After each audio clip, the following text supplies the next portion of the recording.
আসসালামু আলাইকুম। আজকের ক্লাসটি আমরা করব অষ্টম শ্রেণীর বাংলাদেশ ও বিশ্ব পরিচয়ের অ্যাসাইনমেন্টের নিয়ে। অর্থাৎ বাংলাদেশ ও বিশ্ব পরিচয়ের অ্যাসাইনমেন্টটি কীভাবে হবে, এর সিলেবাসটি কেমন হবে, উত্তরপত্রটি কেমন হবে, সেই সম্পর্কে দিক নির্দেশনা নিয়ে এবং একটি নমুনা। প্রথমেই কভার পেজ নিয়ে আলোচনা করব। অর্থাৎ অ্যাসাইনমেন্টের প্রথম পেজটা হচ্ছে কভার পেজ থাকবে।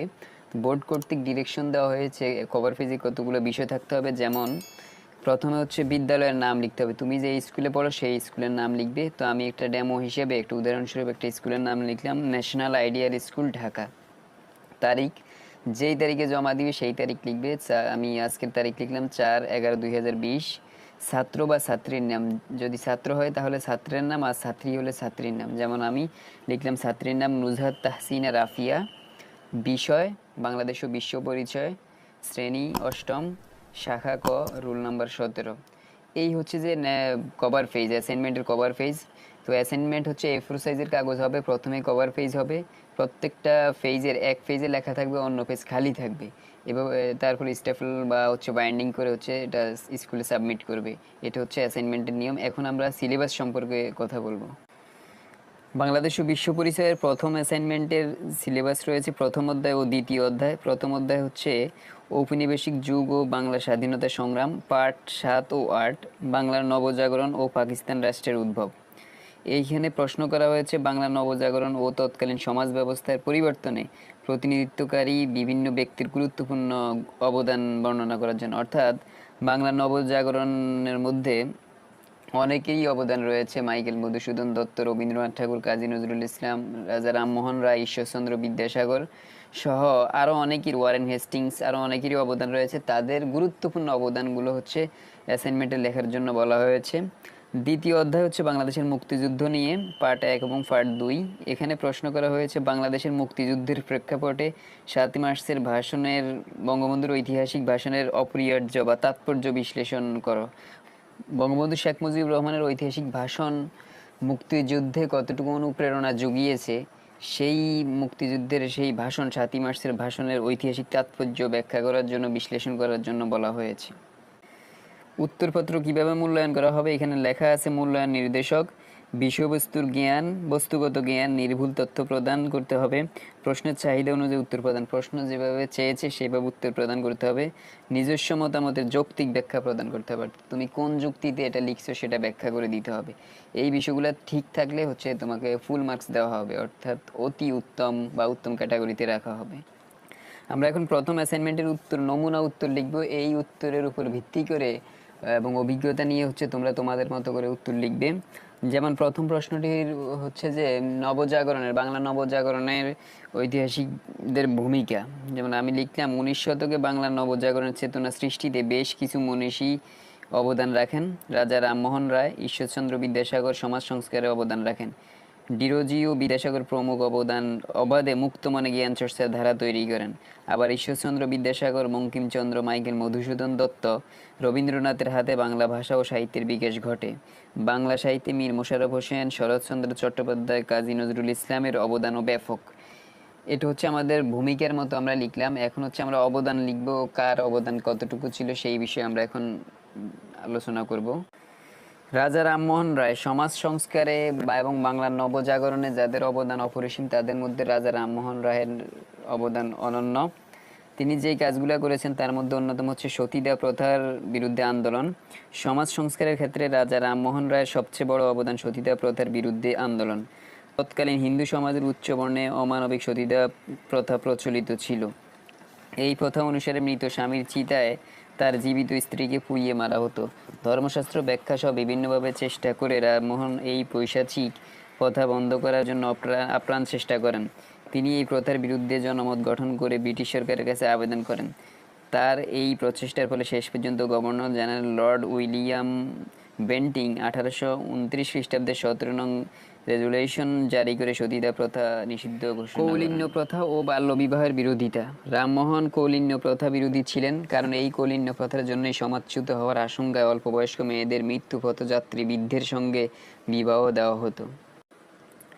বহুবিবাহের বিরুদ্ধে আন্দোলন। রামমোহন বহুবিবাহ প্রথার বিরুদ্ধে আন্দোলন করেছিলেন। তিনি ভারতীয় শাস্ত্রের ব্যাখ্যা করে তা দেখিয়েছিলেন যে প্রাচীন শাস্ত্রে পুরুষের বহুবিবাহের যথেচ্ছ অধিকার দেওয়া হয়নি, তবে প্রাচীনকালে কোনো স্ত্রী ব্যভিচারিণী, সুরাসক্ত ও বন্ধ্যা হলে পুরুষ পুনরায় বিবাহ করতে পারত। এছাড়াও রামমোহন রায় 1828 খ্রিস্টাব্দে ব্রাত্য সভা প্রতিষ্ঠা করেন। তা 1830 খ্রিস্টাব্দে ব্রাত্য সমাজ নামে খ্যাতি লাভ করে। এই প্রতিষ্ঠানের উদ্দেশ্য ছিল পৌত্তলিকতা পরিহার করে নিরাকার পরম ব্রহ্মের উপাসনা করা। তিনি এখানেই থেমে যাননি। শিক্ষা সংস্কৃতির জগতেও রামমোহন অগ্রণী ব্যক্তিত্ব ছিলেন। তার উদ্দেশ্য ছিল শিক্ষা বিস্তার ও গণতান্ত্রিক চেতনা প্রসারের চেষ্টা। ওয়ারেন হেস্টিংস ওয়ারেন হেস্টিংস ছিলেন ভারতবর্ষের প্রথম গভর্নর জেনারেল। 1750 সালে তিনি ব্রিটিশ ইস্ট ইন্ডিয়া কোম্পানিতে যোগ দেন এবং কলকাতা আসেন।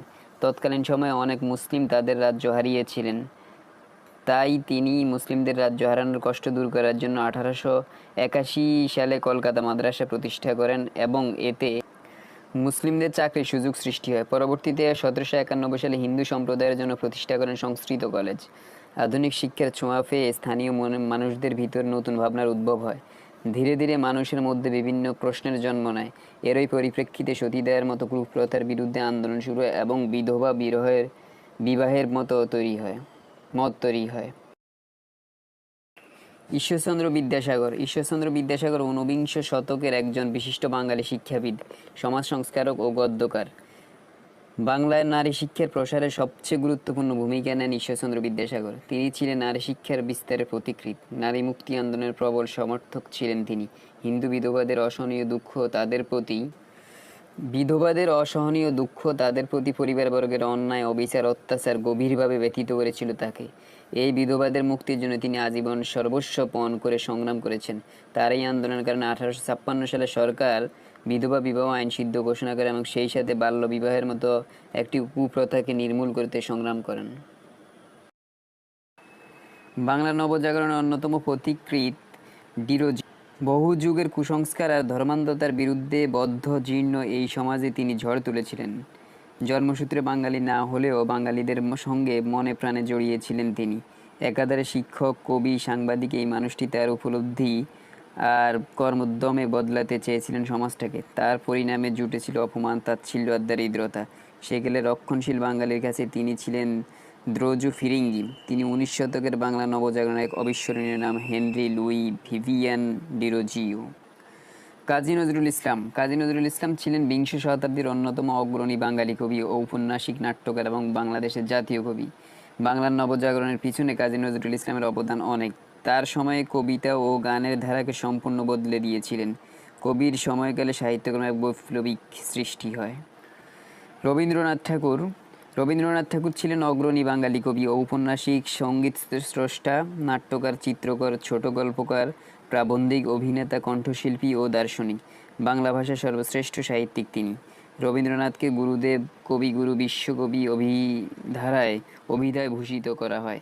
সাহিত্যে নোবেল পুরস্কার লাভ এই কবি বাংলা ভাষা ও সাহিত্যকে পৌঁছে দিয়েছে গোটা বিশ্বের কাছে। বিংশ শতাব্দীর বাঙালি সংস্কৃতিকে রবীন্দ্রনাথ ঠাকুরের প্রভাব অত্যন্ত ব্যাপক। তিনি একাধারে কবিতা, গান, নাটক, ছোটগল্প, উপন্যাস, চিত্রকলা, সঙ্গীত ও নৃত্যকলা, প্রবন্ধ ও পত্র সাহিত্য রচনা করে গেছেন। মহান মুক্তিযুদ্ধে 7ই মার্চের ঐতিহাসিক ভাষণের তাৎপর্য। 7ই মার্চে বাঙালি জাতির জীবনে একটি ঐতিহাসিক দিন। 1971 সালে 7ই মার্চ বঙ্গবন্ধু শেখ মুজিবুর রহমান ঢাকার সোহরাওয়ার্দী উদ্যানে এক বিশাল সমাবেশে ভাষণ দিয়ে স্বাধীন বাংলাদেশ ও রাষ্ট্রের অভ্যুদয়ের পথ রচনা করেছিলেন। বঙ্গবন্ধুর 7ই মার্চের ঐতিহাসিক ভাষণটি ইউনেস্কো বিশ্বের গুরুত্বপূর্ণ প্রামাণ্য ঐতিহ্য হিসেবে স্বীকৃতি দিয়েছে। ভাষণটিকে memory of the world international রেজিস্টারে অন্তর্ভুক্ত করা হয়েছে।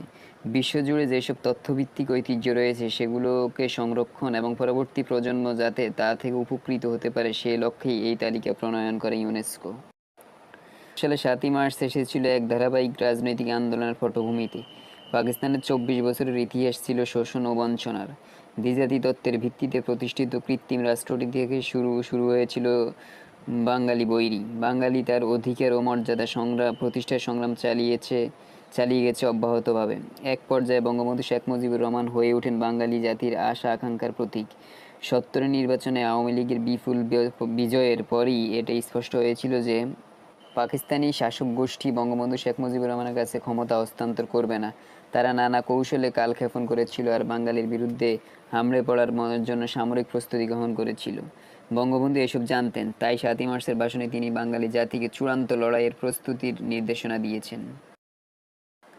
এমন এক কঠিন সংকটময় পরিস্থিতিতে বঙ্গবন্ধু শেখ মুজিব ৭ মার্চে রেসকোর্সে তার অমূল্য ভাষণটি প্রদান করেন। বঙ্গবন্ধু পাকিস্তানের সামরিক কর্তৃপক্ষকে 4টি শর্ত দিয়ে ভাষণের শেষাংশে বজ্রকণ্ঠে ঘোষণা করেন, এবারে সংগ্রাম আমাদের মুক্তির সংগ্রাম, এবারে সংগ্রাম স্বাধীনতার সংগ্রাম। বঙ্গবন্ধুর ভাষণের কিছু অংশ ব্যাখ্যা করলে দেখা যায় তিনি সেদিন যুদ্ধের ঘোষণা যেমন পরোক্ষভাবে প্রদান করেন, আবার যুদ্ধে কিভাবে জয়ী হতে হবে সেই ব্যাপারেও দিক নির্দেশনা দেন। স্বাধীন রাষ্ট্রের বৈধ সরকার প্রধানের মতো এক পর্যায়ে বঙ্গবন্ধু বলেন, 28 তারিখ কর্মচারীরা গিয়ে বেতন নিয়ে আসবেন, যে পর্যন্ত আমার এই দেশের মুক্তি না হবে খাজনা ট্যাক্স বন্ধ করে দেওয়া হলো, কেউ দেবে না। বঙ্গবন্ধুর ৭ই মার্চ ভাষণ ছিল একটি অগ্নিমশাল, যা প্রজ্বলিত করেছিল মুক্তিযুদ্ধের দাবানল, যার সামনে টিকতে পারেনি হানাদার পাকিস্তানি সেনাবাহিনী। বঙ্গবন্ধু ৭ই মার্চের ঐতিহাসিক ভাষণ শুধু বাংলাদেশের মানুষের হৃদয়কেই নাড়া দেয়নি, ভাষণটি সারা বিশ্বে আলোড়ন সৃষ্টি করেছিল। এই ভাষণের মধ্য দিয়ে সমগ্র জাতিকে মুক্তির মোহনায় দাঁড় করিয়েছিলেন শেখ মুজিব। তিনি এক ভাষণের মধ্য দিয়ে মুক্তিযুদ্ধের সামগ্রিক দিক নির্দেশনা দিয়েছিলেন। কিউবার অবিসংবাদিত নেতা ফিদেল কাস্ত্রো বলেছেন, ৭ মার্চের শেখ মুজিবুর রহমানের ভাষণ শুধু ভাষণ নয়, এটি একটি অনন্য রণকৌশলের দলিল। যুক্তরাজ্যের সাবেক প্রধানমন্ত্রী এডওয়ার্ড হিথ বলেছেন, পৃথিবীর ইতিহাসে যতদিন পরাধীনতা থেকে মুক্তির জন্য সংগ্রাম থাকবে, ততদিন শেখ মুজিবুর রহমান ৭ মার্চের ভাষণটি মুক্তিকামী মানুষের মনে চিরজাগরুক থাকবে। এই ভাষণ শুধু বাংলাদেশের মানুষের জন্য নয়, সারা বিশ্বের মুক্তিকামী মানুষের অনুপ্রেরণা। ৭ মার্চের বঙ্গবন্ধুর ভাষণ মুক্তিযুদ্ধের পুরো সময় জুড়ে মানুষকে উজ্জীবিত রেখেছে। প্রিয় নেতা সুদূর পাকিস্তান কারাগারে বন্দী, বেঁচে আছেন কিনা তাও জানা নেই, কিন্তু স্বাধীন বাংলা বেতার কেন্দ্র থেকে প্রচারিত ওই অমর ভাষণ জীবন মরণের কঠিন দুঃসময়ে এক সঞ্জীবনী সুধার মতো বিপন্ন মানুষকে সজীব রেখেছে। স্বাধীন বাংলা বেতার কেন্দ্র থেকে প্রতিদিন প্রচারিত বজ্রকণ্ঠ অনুষ্ঠানটি শোনার জন্য গ্রাম ও শহরের মানুষ উন্মুখ হয়ে অপেক্ষা করেছে। বঙ্গবন্ধুর অবর্তমানে তারই কণ্ঠে মানুষকে উজ্জীবিত করেছে। আর ছিল কালজয়ী জয় বাংলা স্লোগান। বঙ্গবন্ধুর মুখ নিঃসৃত জয় বাংলা স্লোগান ছিল মুক্তিযোদ্ধাদের রণধ্বনি। ওই ধ্বনি উচ্চারণ করে মুক্তিযোদ্ধারা ঝাঁপিয়ে পড়েছে পাকিস্তানি সৈন্যদের বিরুদ্ধে।